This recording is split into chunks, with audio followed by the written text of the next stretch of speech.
नमस्कार, मैं हूं आपके साथ रोहित। हिंदुस्तान की 130 करोड़ की आबादी अपने घरों में चैन की नींद सो सके, इसीलिए हमारे देश के जवान अपना घर परिवार छोड़कर गर्मी, बरसात और कड़ाके की ठंड के बावजूद सीमा पर डटे रहते हैं। इस दौरान उन्हें किन मुश्किलों का सामना करना पड़ता है, ये बात उनके बीच में रहकर ही महसूस की जा सकती है।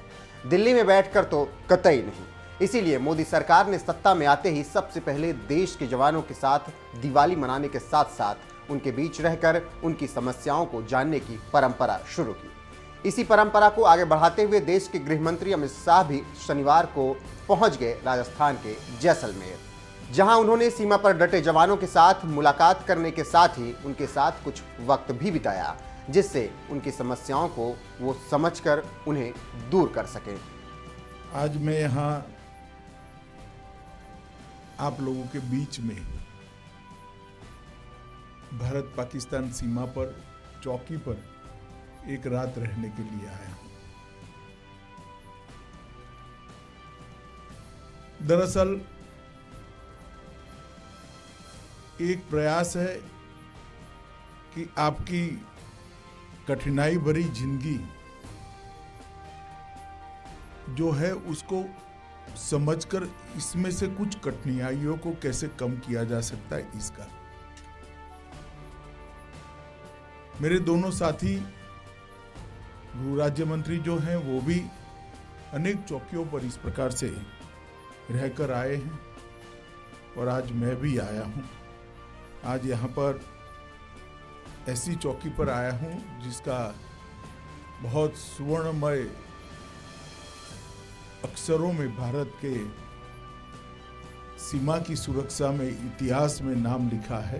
ये रोहितास चौकी पर मैं आया हूं। सीमा पर डटे जवानों से मुलाकात कर उनकी समस्याओं को समझने के साथ साथ गृहमंत्री अमित शाह ने इस दौरान उनके साथ बीएसएफ कैंप में रात का भोजन भी किया और इस खास पल की कुछ तस्वीरें शेयर करते हुए उन्होंने लिखा, सुरक्षा बलों में विशेष अवसरों पर साथ बैठकर भोजन करने की एक परंपरा है जिसे बड़ा खाना कहा जाता है।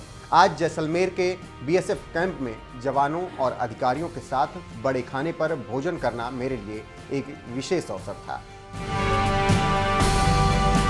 कुछ तस्वीरों को शेयर कर जिस बड़ा खाना की परंपरा का अमित शाह ने जिक्र किया है, इसके बारे में आपको चलिए बता देते हैं।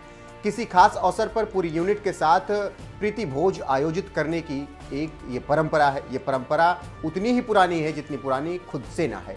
ये आयोजन तब होता है जब गणतंत्र दिवस या स्वतंत्रता दिवस जैसे कोई विशेष अवसर आते हैं, या फिर यूनिट के स्थापना दिवस पर, या उन महत्वपूर्ण युद्ध को याद करने में आयोजित किया जाता है जो उस यूनिट ने लड़े हैं।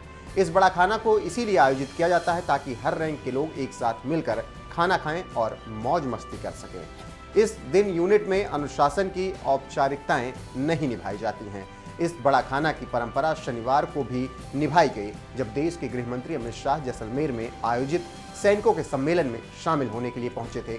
इस दौरान उन्होंने सैनिकों को संबोधित भी किया। आप भी सुनिए अमित शाह का वो भाषण।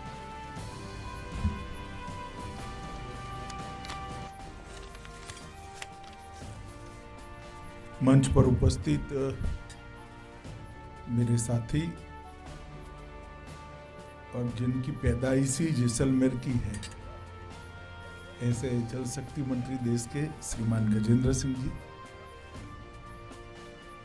बीएसएफ के डीजीपी श्री पंकज सिंह जी,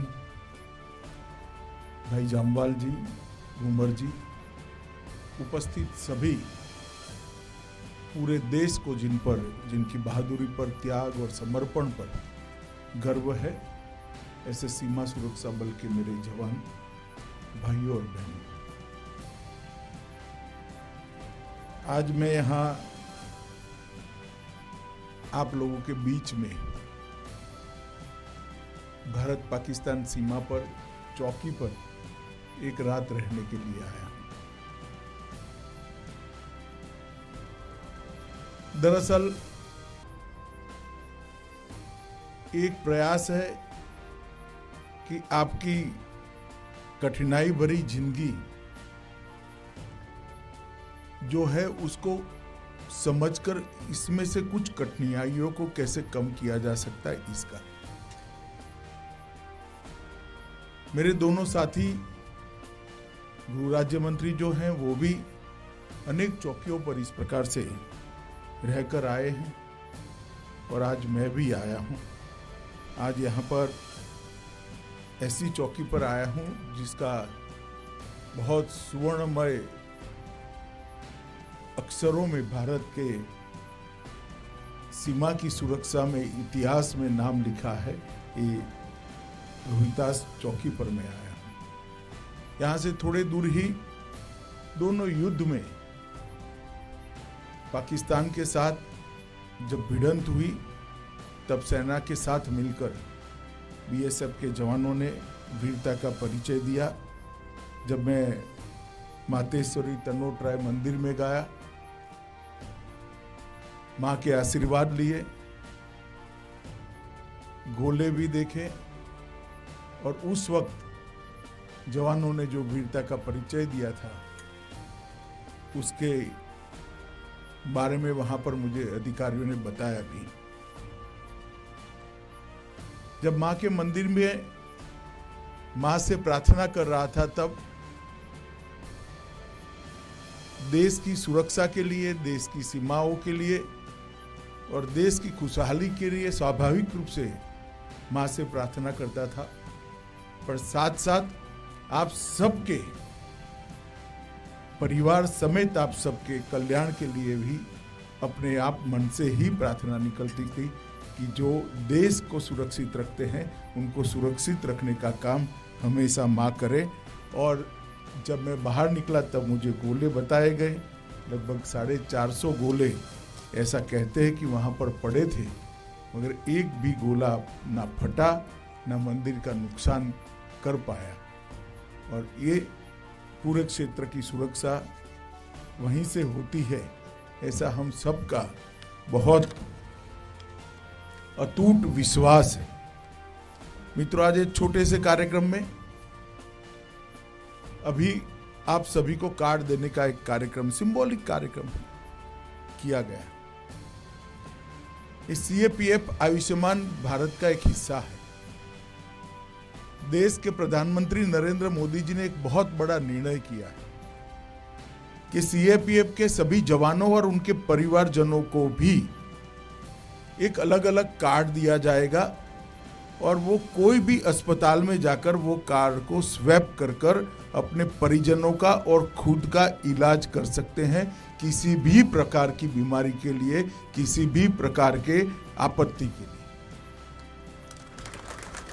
ना आपको कोई एप्लीकेशन देनी है, ना बिल देना है, ना बिल बाद में सीएपीएफ से, बीएसएफ से इसको अप्रूव कराना है, कुछ नहीं करना है। कार्ड स्वैप करने के साथ ही आपके परिजनों का आपका इलाज शुरू हो जाएगा। एक अत्याधुनिक व्यवस्था है जिससे बीएसएफ पर से बहुत बड़ा एडमिनिस्ट्रेटिव बोझ भी कम हो जाएगा। हजारों की संख्या में, शायद 2-3 साल का गिन ले तो लाखों की संख्या में मेडिकल बिल आते होंगे। इसको जांच करना, इसको चेक करना, चेक कर कर फॉरवर्ड करना, अप्रूविंग अथॉरिटी जोड़े अप्रूव करना और फिर पेमेंट करना। ये सब में से मुक्ति इलेक्ट्रॉनिक तरीके से कार्ड को स्वैप करने से मिलेगी। और न केवल BSF, CRPF, SSB, Assam rifle, Indo Tibetan police, अब सब सीएपीएफ में सभी परिवार और उनके परिजनों के लिए ये व्यवस्था भारतीय जनता पार्टी की नरेंद्र मोदी सरकार ने की है, हमारे देश के प्रधानमंत्री ने की। और इसके पीछे एक छोटा सा ही संवेदनशील संदेश है कि जो जवान देश की सीमाओं की सुरक्षा करते हैं, कई जगह पर -40 डिग्री टेम्परेचर होता है, कई जगह 50 डिग्री टेम्परेचर होता है। यह भी ऐसी सीमा है जहां 0 डिग्री से 50 डिग्री टेम्परेचर का वेरिएशन एक साल के अंदर देखने को मिलता है। और वहां जवान अपनी पूरी जवानी लगाकर मातृभूमि की सेवा करता है, तो उसके परिवार की और उसके स्वास्थ्य की चिंता वो जवान के कंधे पर न रहे, इसके दिल और दिमाग पर बोझ न रहे। वो भले यहाँ सेवा कर रहा है, अपने परिवार को वो कार्ड दे देगा तो घर में बूढ़े माँ बाप को हो या बच्चे को हो, किसी को भी बीमारी आएगी तो तुरंत ही कार्ड स्वैप कर आपकी उपस्थिति के बगैर इसका इलाज हो, इस प्रकार की व्यवस्था बहुत अच्छे तरीके से की गई है। और इसके साथ साथ हाउसिंग सेटिस्फेक्शन रेशियो को भी हम इम्प्रूव करने के लिए प्रयास कर रहे हैं।